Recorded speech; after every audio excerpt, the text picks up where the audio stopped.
door that way. Yeah, that's Where's the door? right here.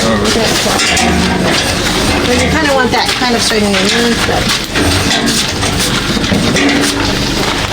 And then the chimney.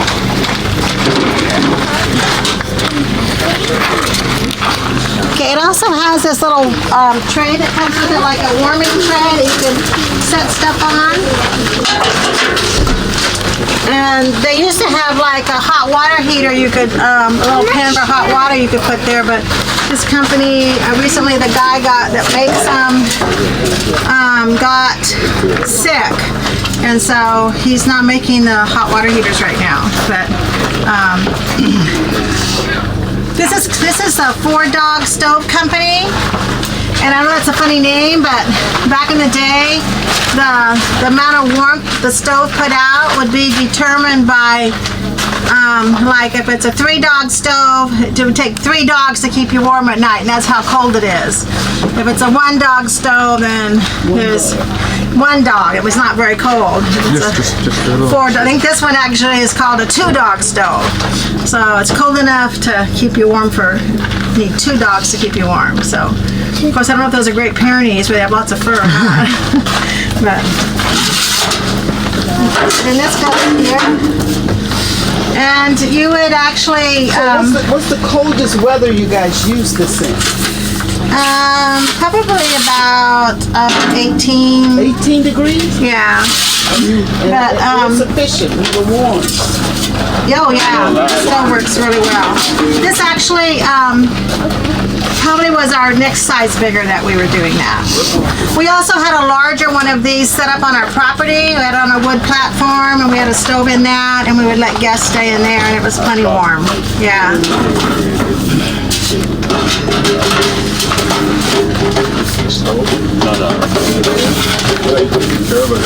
Okay, so this stove is actually a new stove because we had sold our other one just before we moved, and we bought this smaller one for this tent because the one we had for this tent was too big. And so it hasn't been burned in yet. So if you're gonna burn this stove for the first time, I would set it up outside the tent and burn it because it'll have some fumes that are gonna burn off of it. Let's go ahead and set it up out here so everybody can see better. Oh, well, I already got it set up. All right, I can move it. Well, let's just drag it out here so we can talk about the stove more. No, I'm not. Should have it for you. Excuse me.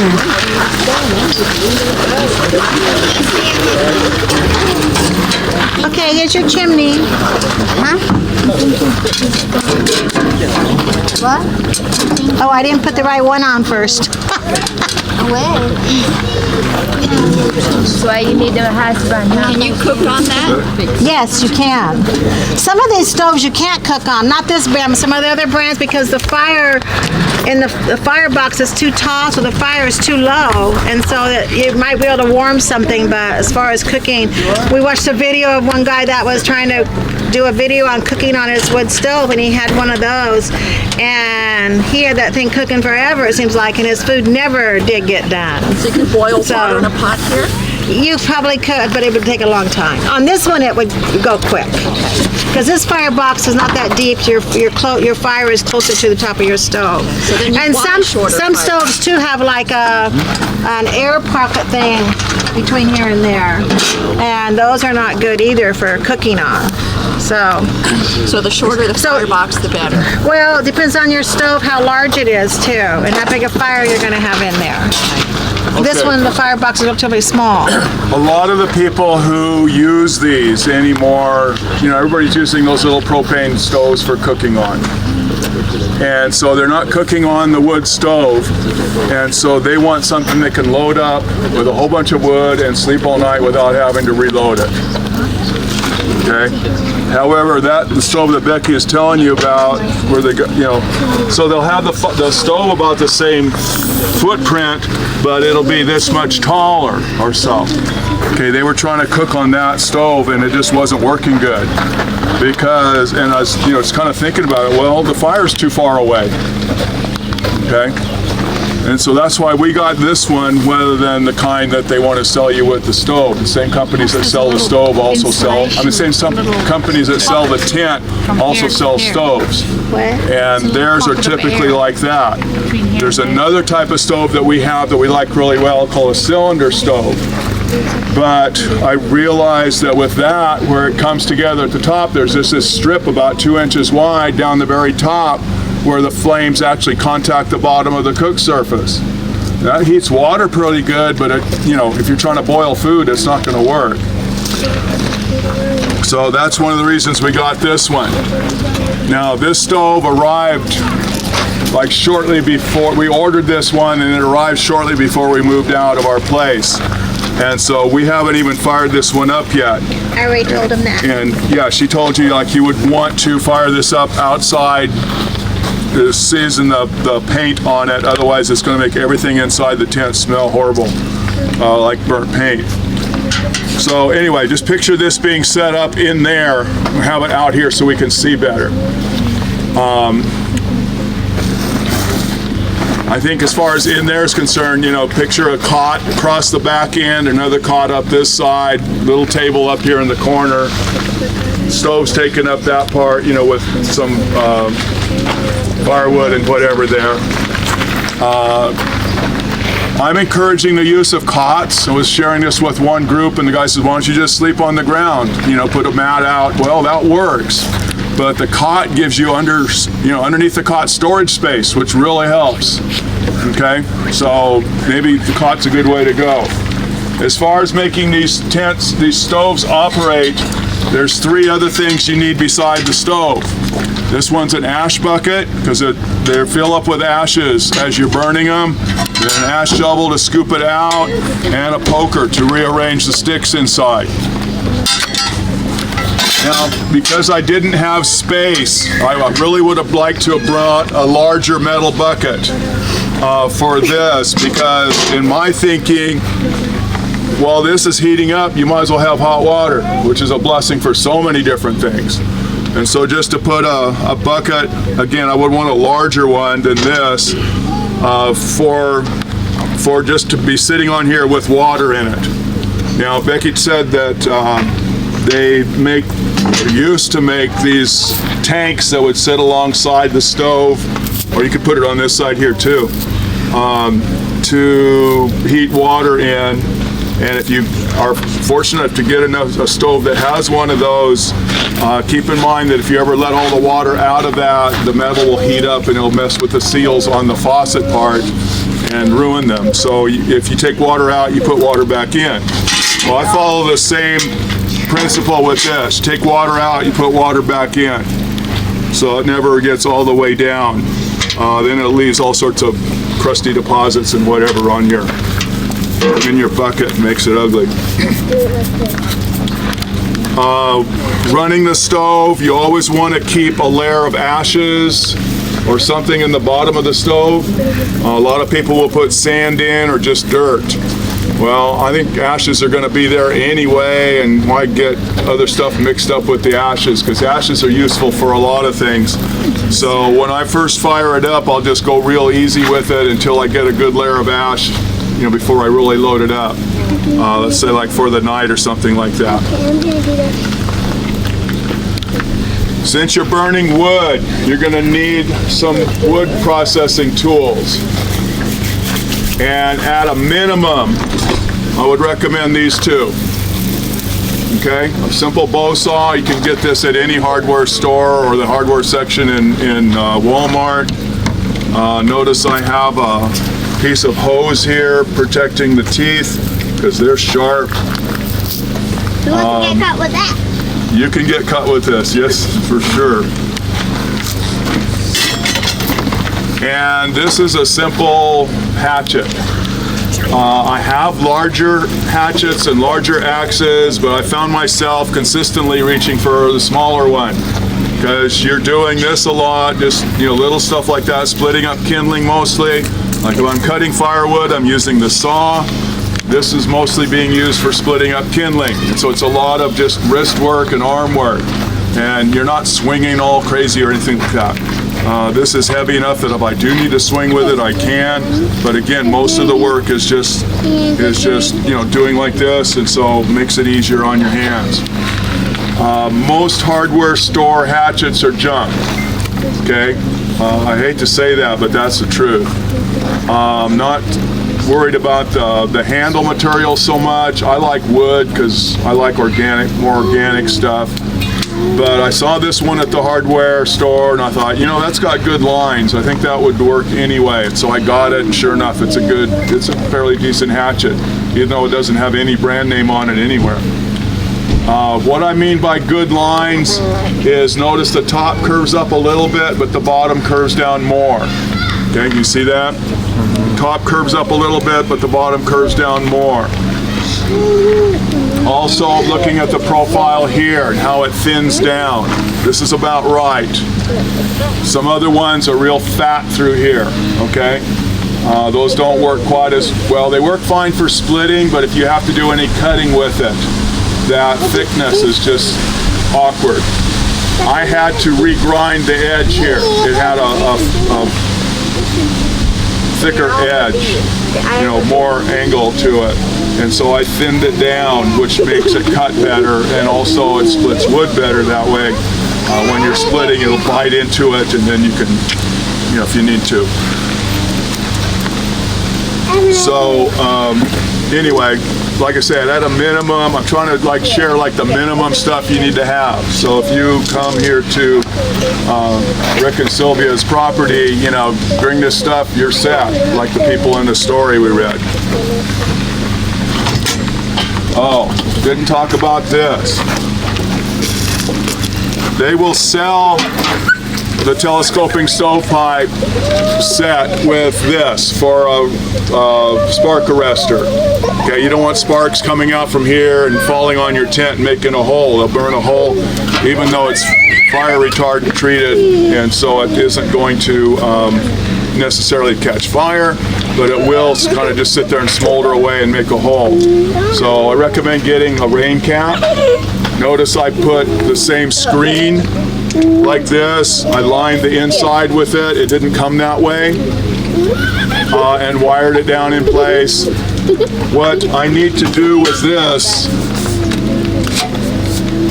is the same diameter as the stovepipe. Okay, so they won't fit in each other. So what I need to do with this, again, I just got this stuff before we moved and haven't had a chance to do this yet. But I would need to crimp the edge around here, similar to this, so that this will fit inside. One of the major lessons you need to learn about fire building is that flame is burning smoke. Okay, flame is burning smoke. So the fire's coming up here.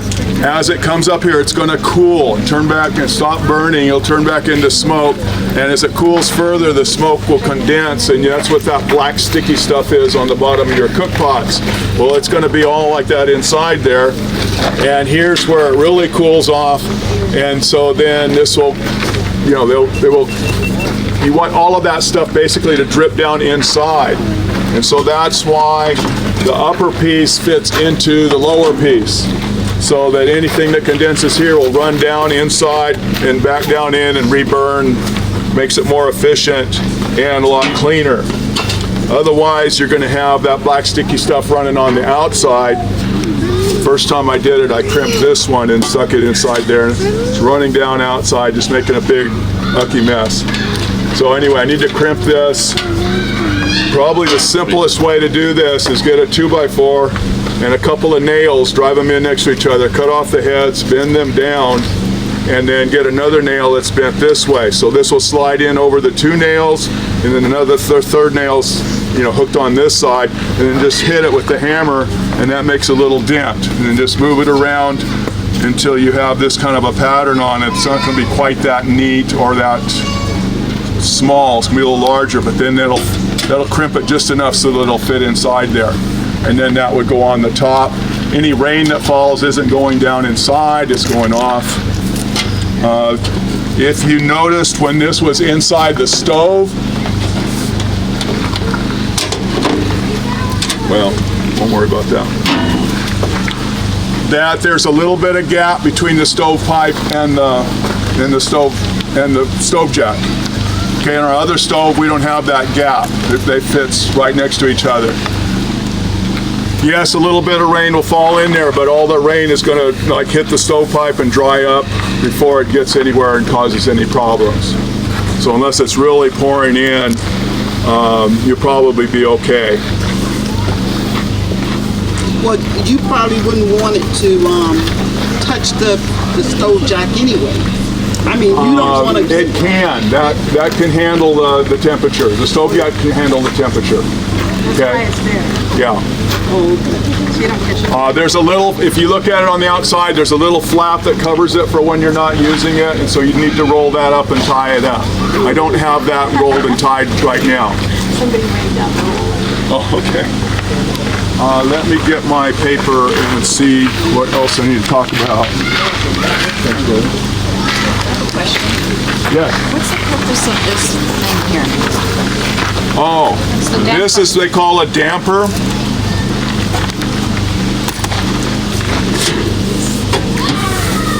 Let them look inside. Okay, what that is, just like they call it a butterfly valve, so you can close this off. So what that does is it slows the amount of stuff coming up and going out, and so you're keeping the heat down inside the tent. But you need to like fine tune this, because if you turn this down too much, then smoke will start coming out inside the tent.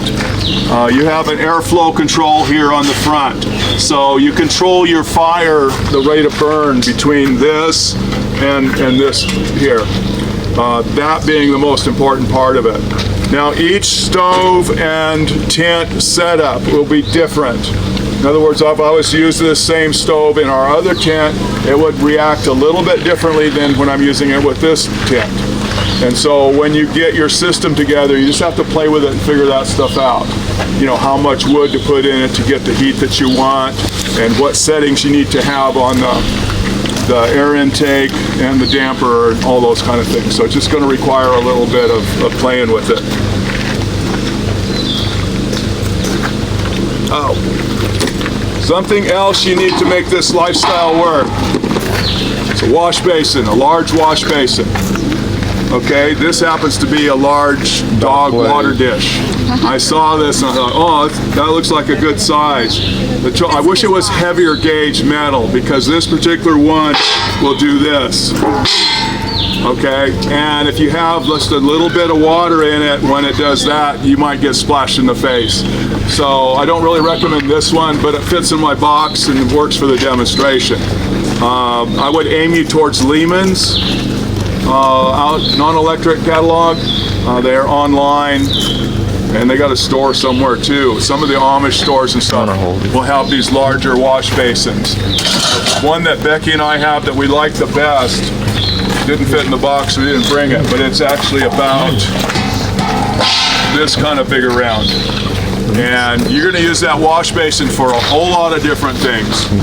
Okay, you're going to wash, you know, food, dishes, bodies in it, you know, and it's just real handy. We're not used to having something like this, but it works really well. We already talked about being able to bring water up to the cabin or the tent. Talked about hot water, water storage, wash basin, storage under the cots. Did you talk about awnings and stuff? No. First, I was going to show you this. For all you ladies that like things neat and tidy, we made these little hook thingies. And so inside the tent here, you can, if you guys want to peek in here, you can hang these up here and hang your bags of food, organize your kitchen a little bit, and even you can hang them up here, a longer one for hanging your lantern or whatever on.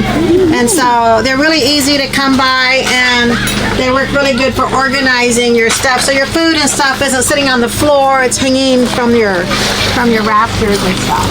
So that's that. And then you can order an awning for this tent. The awnings usually go for the full length of the tent, and see how the tent has these little patches here?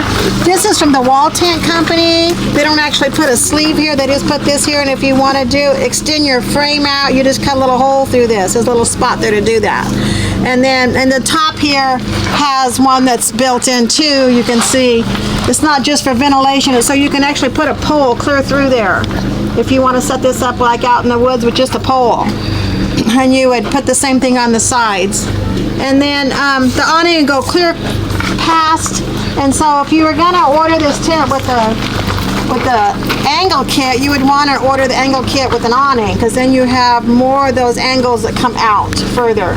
And then your awning goes to the whole length of the tent and over.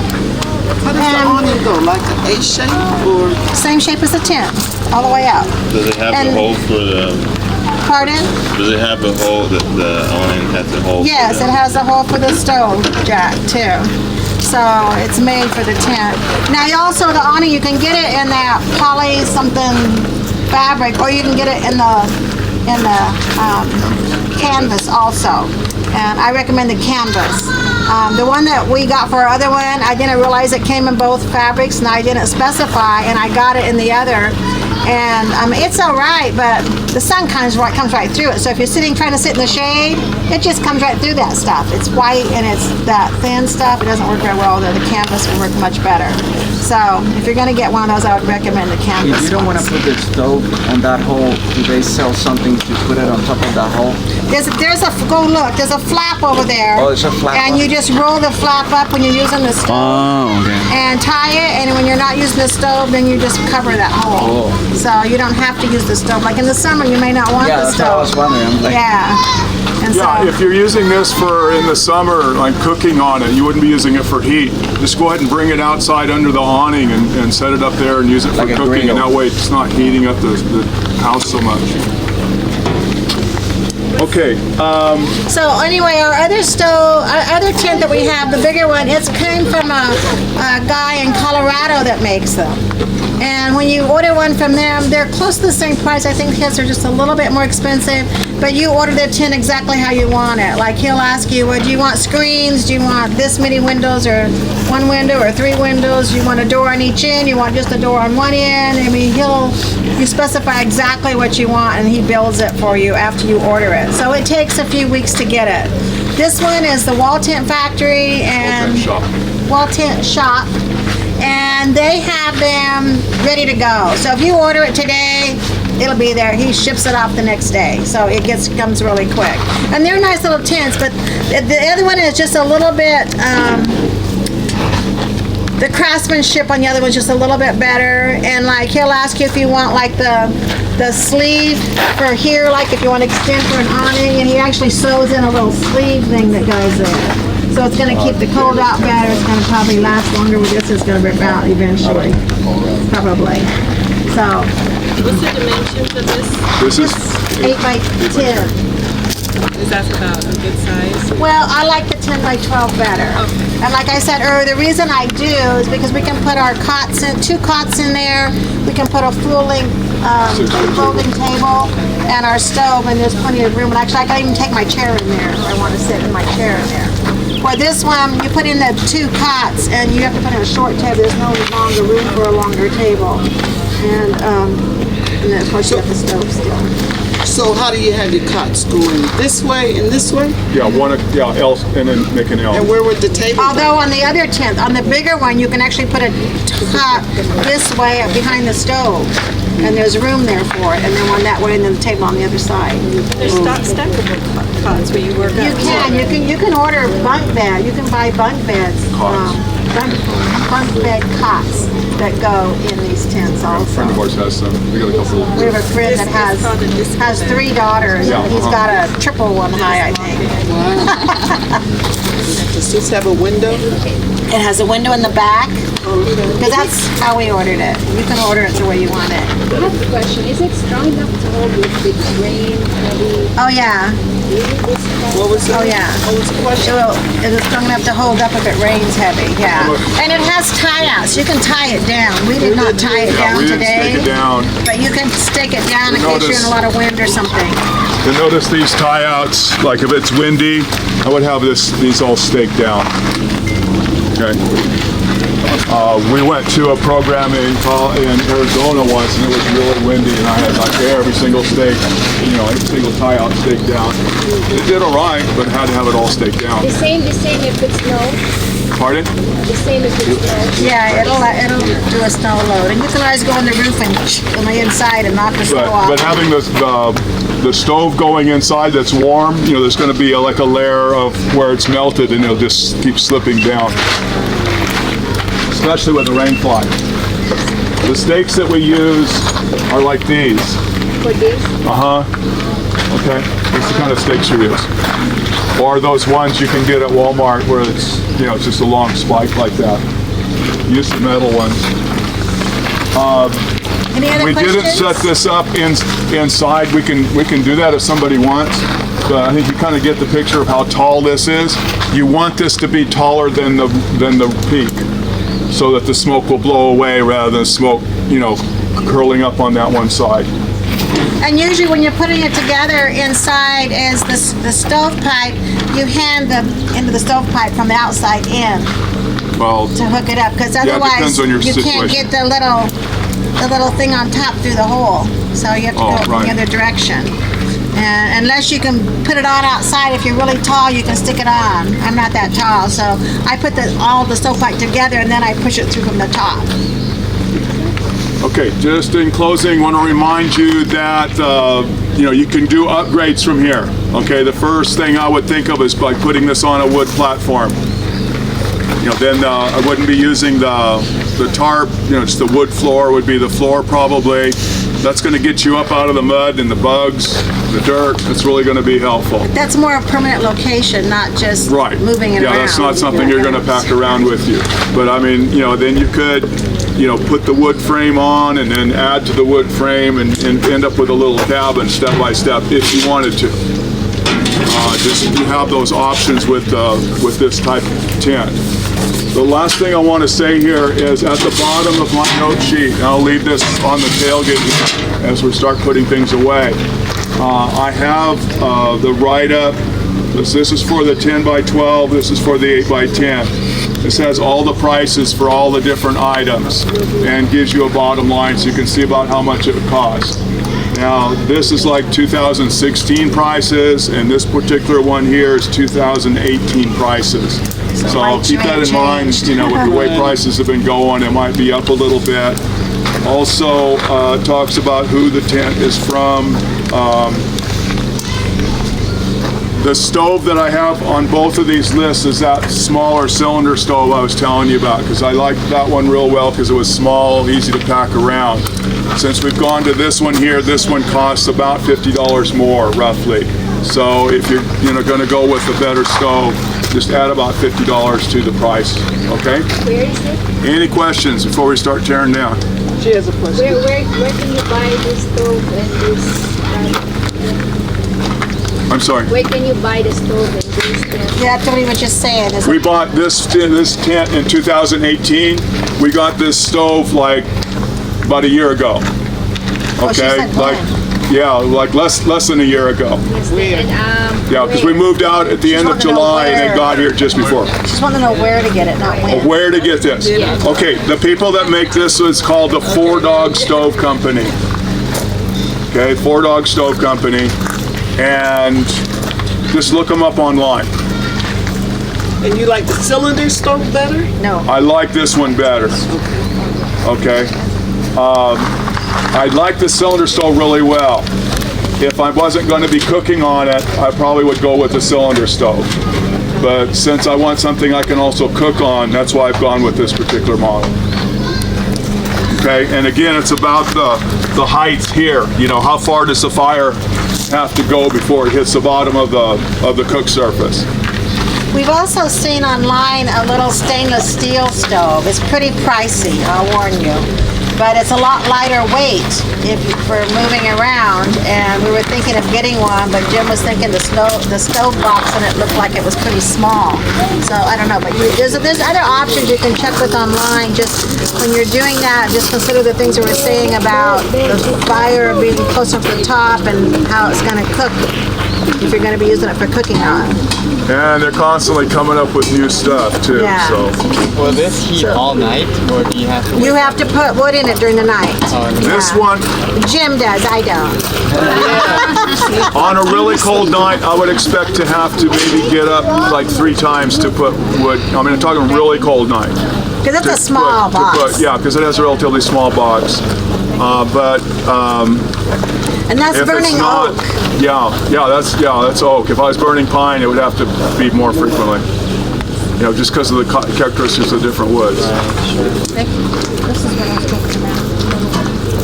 Oh, yeah. Well, that's the Okay, smoke. any other That's hot questions? enough Yeah. though, because the smoke comes through there.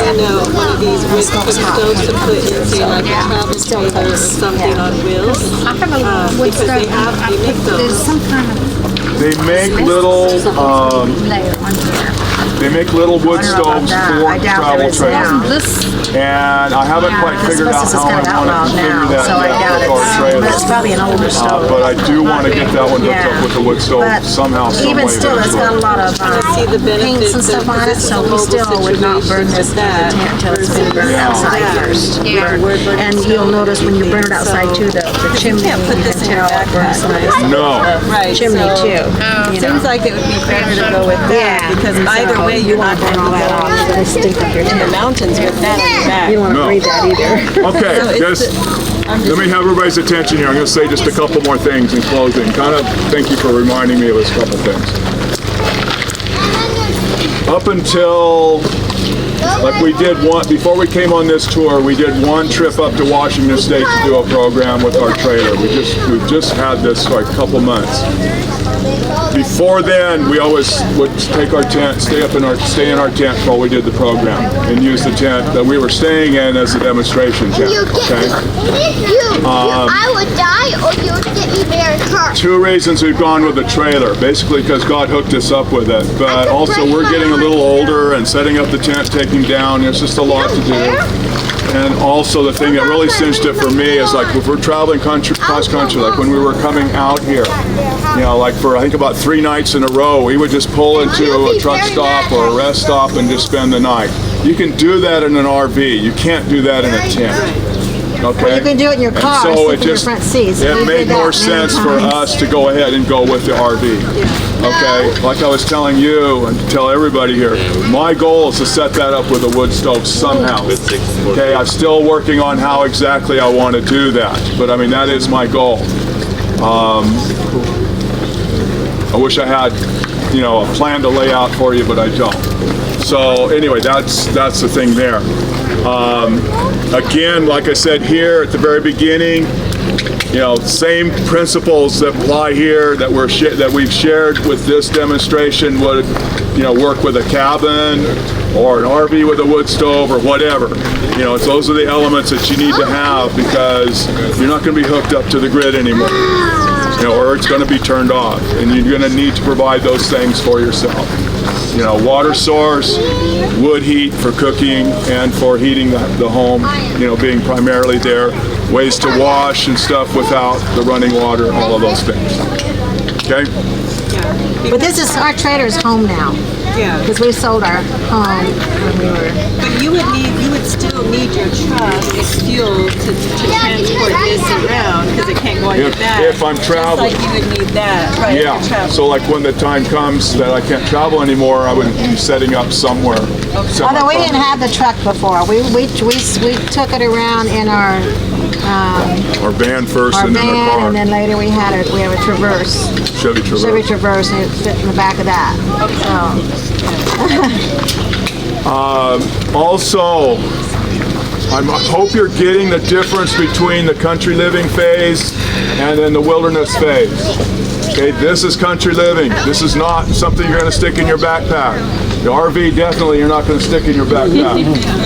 Okay, we'll be talking about shelter options for that phase probably tomorrow. No, tomorrow's Monday. Tuesday. Yeah, tomorrow afternoon or Tuesday morning. So we're trying to hit both of these different phases and offer, instruction in all these areas. Yeah, this is not something you're going to stick in your backpack. This is not flee to the wilderness thing here. This is while we're still able to be mobile and still in touch with society, because there's still evangelism to do. Okay. Any other questions? All right, let's close with prayer. It'll be lunchtime after that, and afternoon class will meet at 2:30, and we'll meet here in the pavilion.